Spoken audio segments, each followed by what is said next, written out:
saya Putri Oktaviani, NIM C34190031. Di sini saya akan menjelaskan mengenai definisi dari komunikasi, fungsi-fungsinya, jenis komunikasi, serta perbandingan metode komunikasi. Komunikasi adalah aktivitas penyampaian informasi yang mengandung arti dari satu pihak kepada pihak lain dalam usaha saling pengertian. Menurut Kamus Besar Bahasa Indonesia, komunikasi adalah pengiriman atau penerimaan pesan di antara dua orang atau lebih hingga pesan tersebut dapat dipahami. Lalu, kapan sih komunikasi itu terjadi?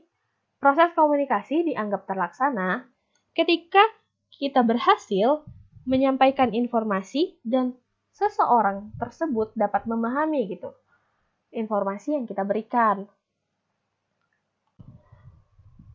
Komunikasi yang baik itu terjadi ketika ada kesepakatan atas pesan yang dikirimkan dan dilakukan dengan beradab.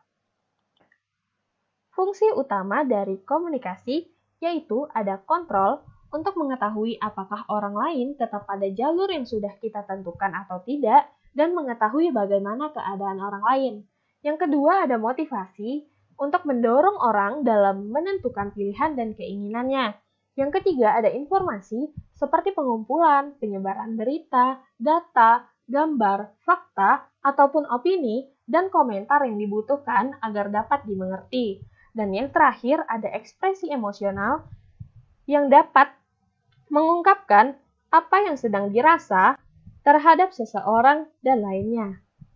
Jenis komunikasi terbagi menjadi dua, yaitu interpersonal dan kelompok. Komunikasi interpersonal adalah proses pertukaran informasi di antara dua orang yang dapat langsung diketahui balikannya. Komunikasi interpersonal dianggap sebagai komunikasi paling efektif karena dilakukan secara langsung sehingga bisa mempengaruhi satu sama lain. Yang kedua, ada komunikasi kelompok, yaitu suatu studi tentang segala sesuatu yang terjadi pada saat individu-individu berinteraksi dalam kelompok kecil. Nah, selanjutnya itu ada perbandingan metode komunikasi. Contoh secara langsung dan tidak langsung. Secara langsung itu seperti komunikasi terjadi saat tatap muka, melalui telepon ataupun konferensi, melalui komputer, itu memiliki potensi umpan balik yang tinggi. Sedangkan secara publikasi memiliki umpan balik yang rendah. Dari segi kerumitan yang tinggi ketika harus bertatap muka seperti kondisi saat ini, dan kerumitan yang rendah itu dengan menggunakan papan buletin.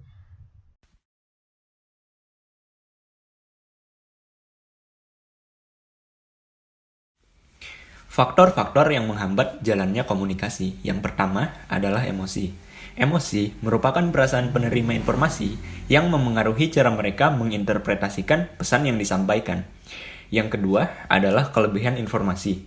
Kelebihan informasi yang disampaikan melebihi kapasitas pemrosesan penyampaian informasi. Yang ketiga adalah defensif. Defensif adalah perbedaan cara pandang atau perbedaan pola pikir antara penyampai informasi dan penerima informasi.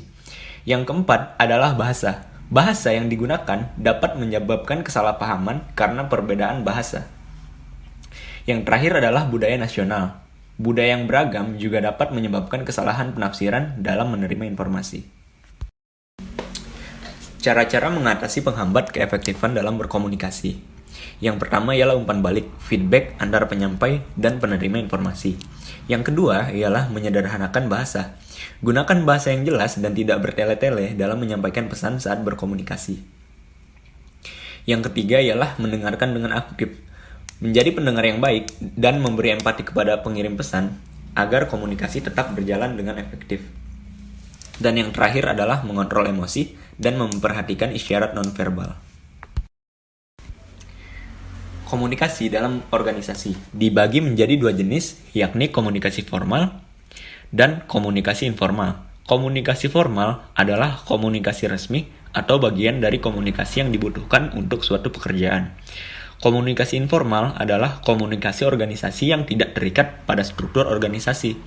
Komunikasi informal memberikan kesempatan kepada karyawan untuk berinteraksi, dan komunikasi ini dapat meningkatkan kinerja suatu organisasi. Arah aliran komunikasi dibagi menjadi 4 jenis, yaitu downward communication atau komunikasi yang dilakukan atasan kepada bawahannya, upward communication yaitu komunikasi yang dilakukan oleh bawahan kepada atasannya, lateral atau komunikasi yang dilakukan antar tingkat organisasi yang sama, dan diagonal atau komunikasi yang memotong bidang kerja dan tingkatan organisasi agar lebih efisien dan cepat.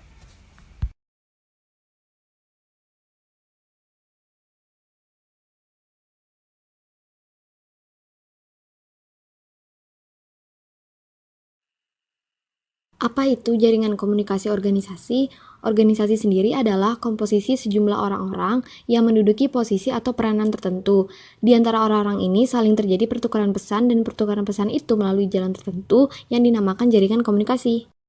Jaringan komunikasi organisasi dibedakan menjadi 3. Yang pertama adalah jaringan rantai.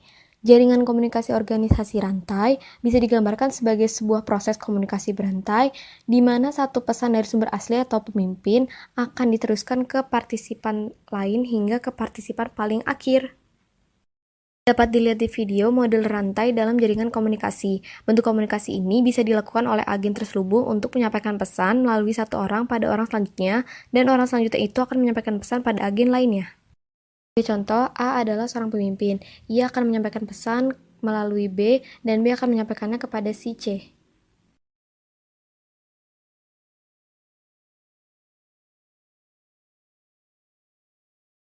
Jaringan komunikasi organisasi selanjutnya adalah jaringan roda.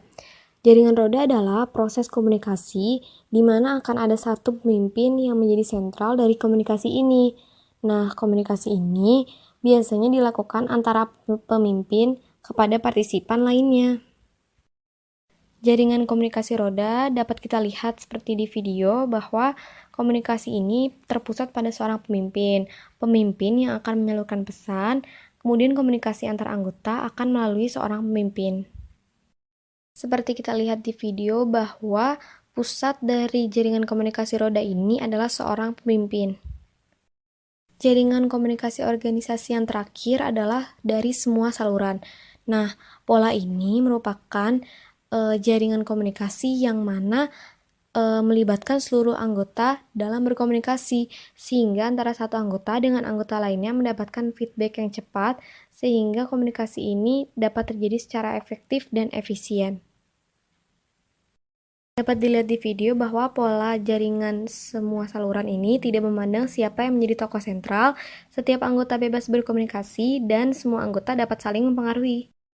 Sebagai contoh, semua anggota dapat berkomunikasi dengan anggota lainnya dalam jaringan ini, sehingga tidak peduli siapa yang menjadi pusat atau sentralnya. Komunikasi memerlukan media. Nah, salah satu medianya yaitu adalah media komunikasi kuno.